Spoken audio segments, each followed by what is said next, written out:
सौगंध मुझे इस मिट्टी की, मैं देश नहीं मिटने दूंगा, मैं देश नहीं रुकने दूंगा, मैं देश नहीं झुकने दूंगा। और इस हमले की साजिश रचने वालों को उनकी कल्पना से भी बड़ी सजा मिलेगी। हर व्यक्ति को चुन चुन कर जवाब भी मिलेगा, जवाब भी लिया जाएगा।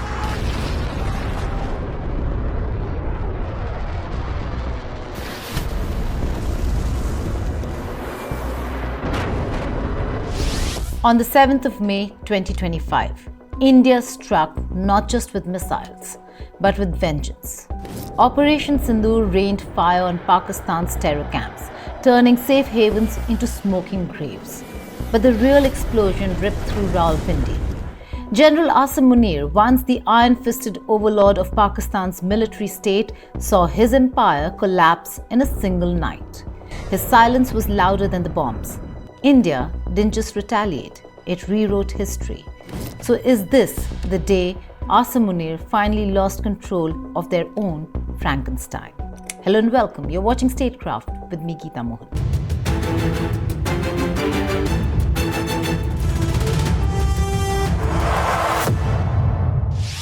India's military operation wasn't just about retribution. It was a warning. You bleed us, we'll dismantle your entire infrastructure. That was the message sent across 9 high-value targets tied to Lashkar, Jaish and Hizbul. The strikes were calculated, precise and ruthless. But what they set in motion was far beyond India's airspace. Pakistan's fragile military-political balance now sees fissures.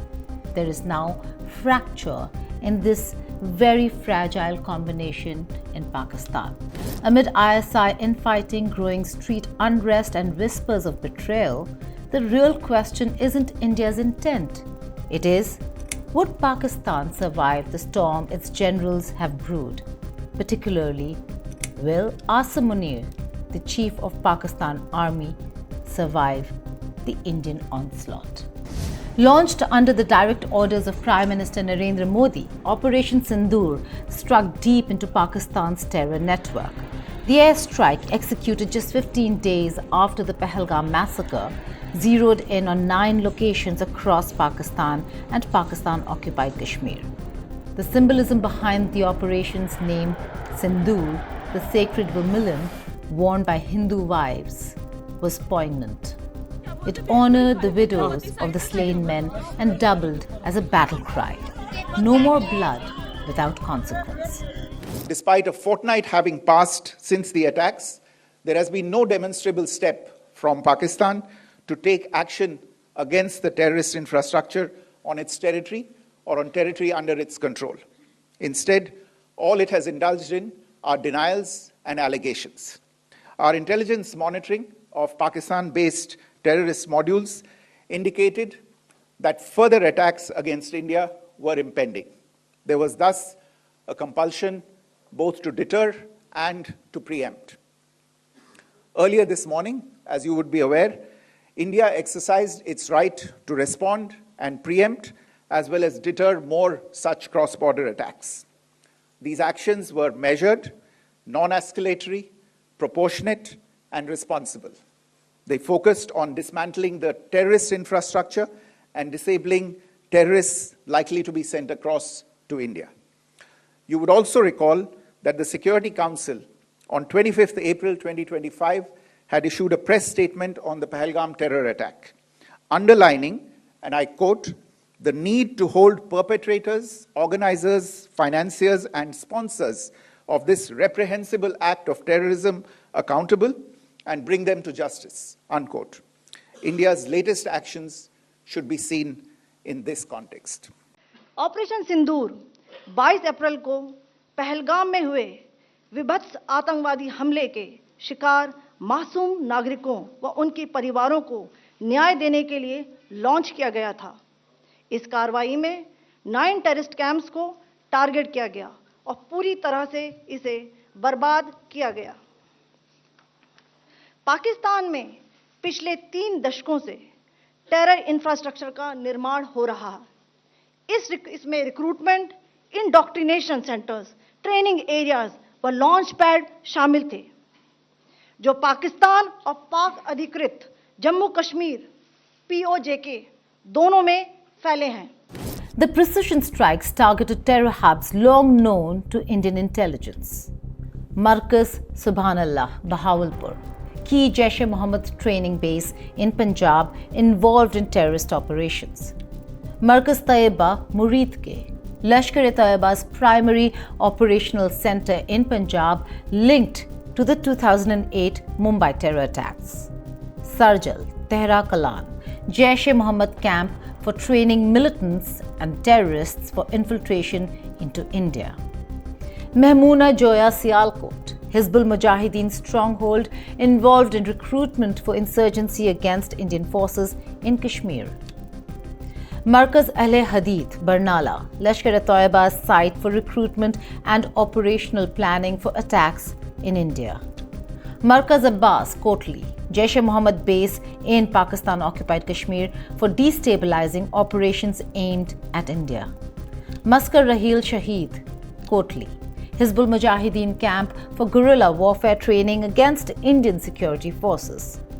Sawai Nala camp, Muzaffarabad, Lashkar-e-Taiba's operational base for planning attacks in Kashmir. Sayyidina Bilal camp, Muzaffarabad, key Jaish-e-Mohammed facility for training militants to infiltrate India. Indian jets dropped standoff munitions and glide bombs designed to minimize collateral damage but maximize structural obliteration.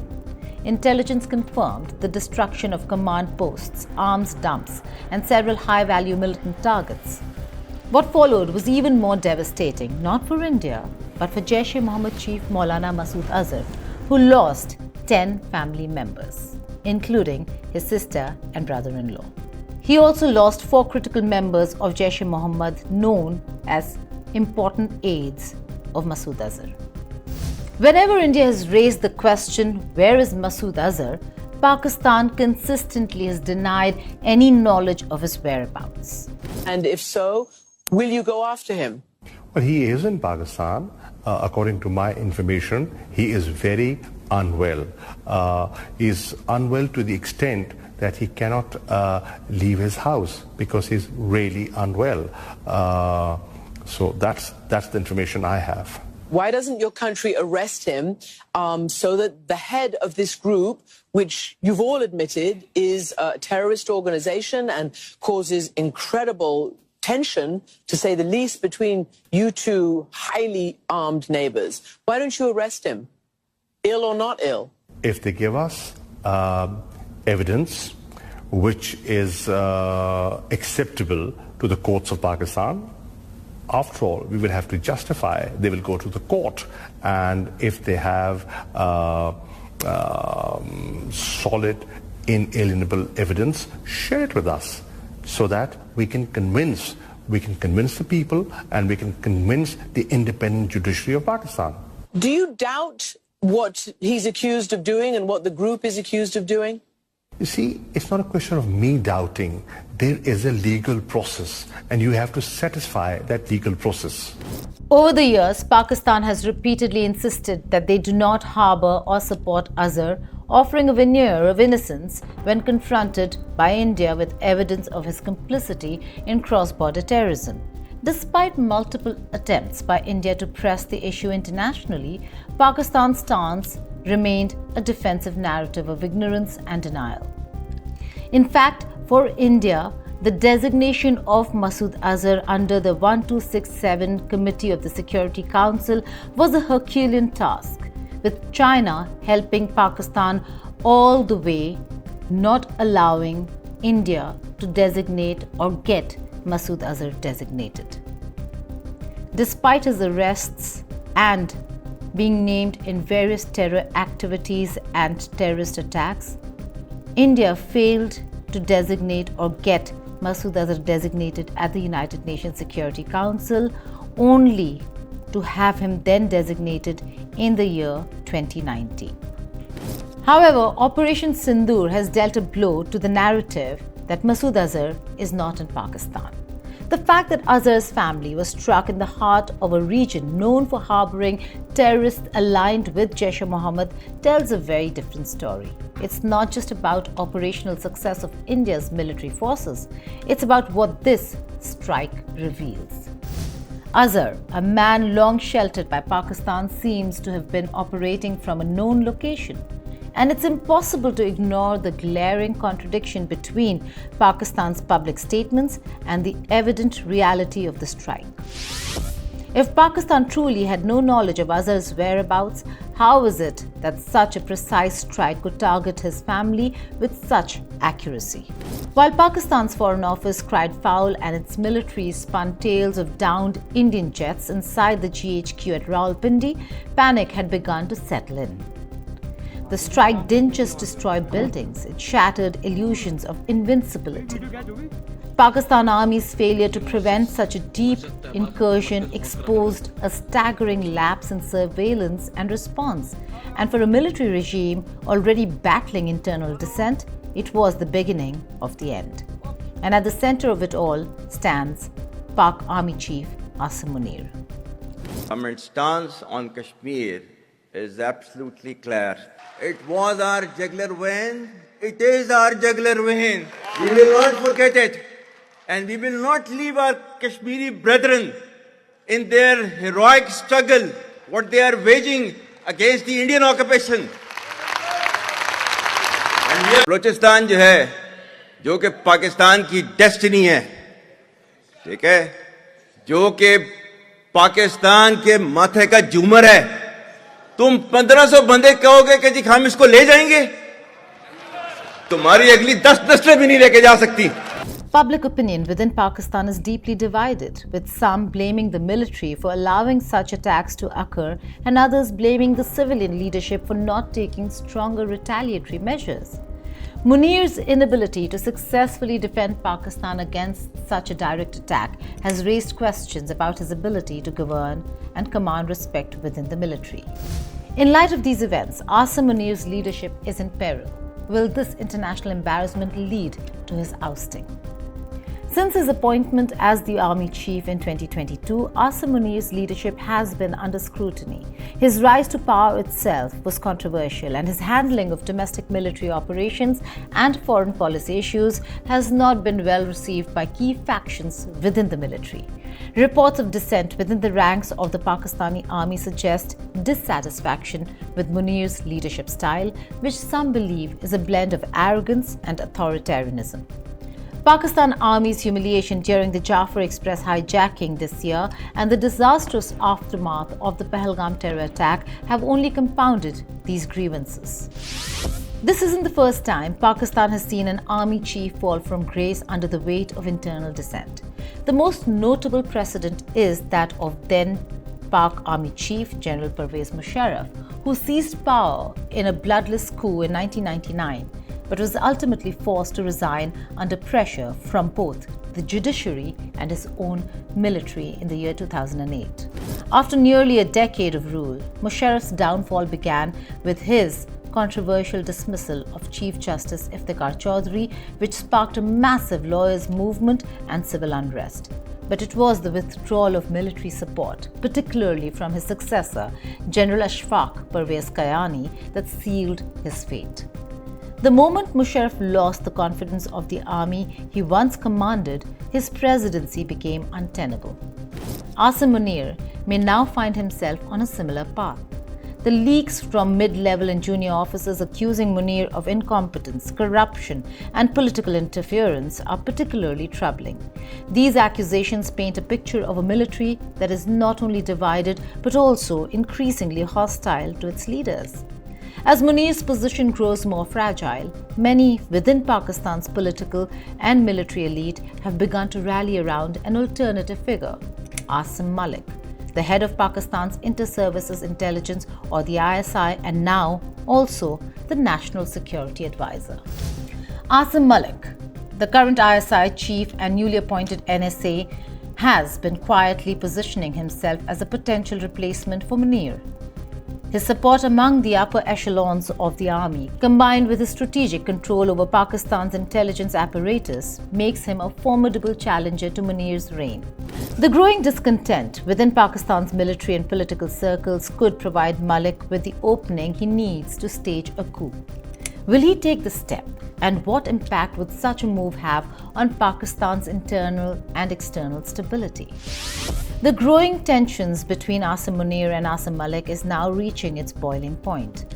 While Munir still commands the loyalty of a portion of the army, Malik's rise as a dual threat, both as the ISI chief and the NSA, has placed him in a prime position to challenge Munir's rule. If Munir fails to respond decisively to these internal challenges, there is a strong possibility that Malik will take advantage of the situation and force Munir's removal. For Pakistan, this could mean a return to the same cycle of military coups and political instability that has plagued the country for decades. As the military becomes more entrenched in governance, the chances of Pakistan returning to civilian rule grow increasingly slim. In the short term, Asim Malik could restore stability, but at what cost to Pakistan's democratic aspirations? Would his leadership bring the necessary changes to resolve the country's structural problems, or would it simply replace one form of authoritarian rule with another? For decades, Pakistan's generals danced with fire, nurturing terrorists in madrasas, parading them as patriots, weaponizing religion to bleed their neighbor by 1,000 cuts. But now, those cuts are bleeding Pakistan dry. The monster they raised in the shadows has dragged them into the abyss. And as the smoke clears and the silence deepens, we leave you with visuals that speak louder than any indictment. These are visuals of terrorists, coffins of terrorists taken out of the Murid K terror camp. But look at the men carrying the coffin. They're men in uniform, men from the Pakistani army, a telling testament to Pakistan military's complicity with terrorism and terrorist networks within Pakistan. Thank you for watching Statecraft.